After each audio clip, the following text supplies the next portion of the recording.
ভিডিওটা রেকর্ড করা গত বছরের শেষের দিকে, যখন ঢাকা ছাড়ার সিদ্ধান্ত ফাইনাল হয়ে গেছে।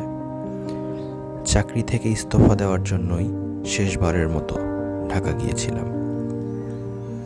তবে একদিনে কাজ শেষ করতে না পারায় আমার স্কুল জীবনের বন্ধু আরিফের বাসায় উঠেছিলাম রাতে থাকার জন্য। সেখান থেকে পরদিন সকালে কারওয়ান বাজার হয়ে হাতির ঝিলের ওয়াটার বাসে করে আমার তখনকার কর্মস্থল মানে ঢাকার যে অফিসে কাজ করতাম সেই অফিসে যাচ্ছিলাম। তো চিন্তা করলাম শেষবারের মতো যখন এই ওয়াটার ট্যাক্সিতে ওঠা হলো, একটু ভিডিও করে নেওয়া যাক। তাই এই ভিডিও ক্লিপটি ধারণ করা।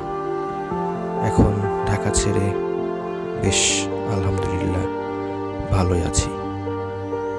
প্রত্যেকেই তার গন্তব্যে পৌঁছে, সেটা হোক কিছুটা দেরিতে অথবা আগে।